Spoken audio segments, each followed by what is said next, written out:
Welcome back. Insecticides India is the first management on the show. The company reported a decent set of Q3 results. EBITDA and operating profit margins saw decent growth while revenue came in flat. Rajesh Aggarwal, the managing director at Insecticides India, joins us now. Good afternoon, sir. Thank you so much for joining us here. You've actually been one of the few agrochem companies that's managed to go ahead and deliver a good set of results, and especially when you're comparing it to peers. So what's actually led to the growth? And give us a sense of how some of the new molecules that you've launched in the 9 months gone by, how have they contributed to the top line? Yes, this is very important actually. We have been working around the innovation and introduction of new chemistries because we believe the customer needs the solution and we are providing these new solutions to the market. It is not only the farmer who is amazed, but also the dealership network and my distributors, everybody gets excited and they are very happily accepting these new technologies because the way we demonstrate and train the teams and of course the network also and show the demonstration to the farmers. So everybody is getting the value for money. So there are various ways of bringing these products because we bring these products through the Japanese collaboration, and we also bring a lot of products through our R&D center by making them in the country for the first time. And when we make them for the first time in the country, definitely there is an advantage of a good price for the market. And generally we go little competitive and we try to bring these products into the market, and at the same time we are making the mixtures of these products, and all these strategies are doing very good into the market.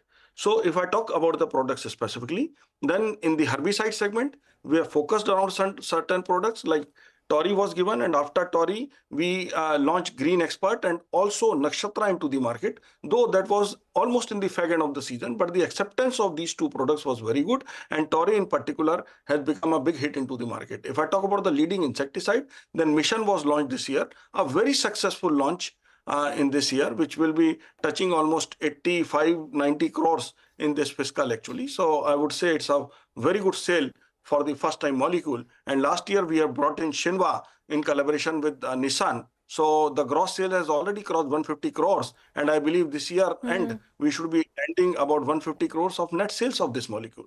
So all these products we have put in the market. And that's very good to hear, Mr. Aggarwal. No, we definitely take your point that, a lot of the new launches are doing very well. So just help me with two things. You had earlier guided for revenue growth of around 10%. Do you think what do you, expect in terms of the FY24 revenue now? Is it still around 10%? And what part will be aided by these new launches? Because you're saying that there's been good acceptance of these new products. How much will the new launches really contribute to the revenue as well for a full FY24? If we talk about FY24 launches, then there might be a contribution of about 10% from these products in particular, but it is not important the product which has come this year, but the products which have come in the past 2-3 years of COVID also, they are also doing well. And most of these products, we have a very focused strategy that we want to create the superstars. So we have selected a range which is called Maharatnas, and out of Maharatnas, I already have about 11 products into Focus Maharatna range. And I would like to tell the viewers that this Focus Maharatna in particular has grown by over 50% in last 9 months. So this means that our strategy has played very well, and all these products have got very good acceptance, not only into B2C segment or the market, but also into B2B segment, and there also it is growing. So the strategy is playing out well, and continuously we will be launching more new products, and I am very hopeful that I had given in the 9 months, we are growing by almost 15%. We should be able to cross this in the complete fiscal, and we should be able to continue this type of growth in the years to come also. So I believe that we, by introduction of new molecules, will be doing well in the terms of bottom line also. So we'll be crossing whatever we do in the top line, we'll cross that in the bottom line also in terms of absolute numbers and percentages. So just to reiterate that, so you're saying that you'll grow 15% on the top line for FY24 and you will beat that as far as the bottom line is concerned. Please confirm that figure. And also, can you give us the numbers that you're targeting as far as FY25 is concerned? Can you continue to grow at the same pace given the fact that you have a couple of, superstar molecules as you call them, and also a couple of new molecules in the pipeline?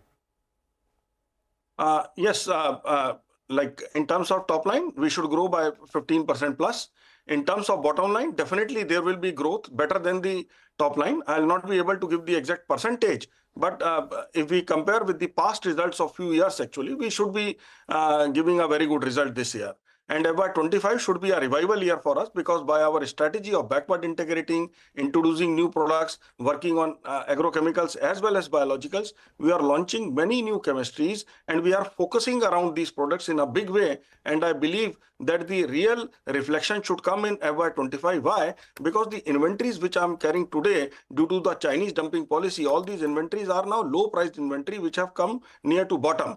So now I am not worried about the cost of my products, and whatever I do will be the real profit. Though the prices are under pressure and there may be a decline in the prices of certain products into the market, but still the percentage profit will not fall. I see an increase. So I'll not quote a number, but I'll definitely say next year, despite of whatever is the situation, the top line growth will be 15% plus again, and the bottom line growth will be much larger than that.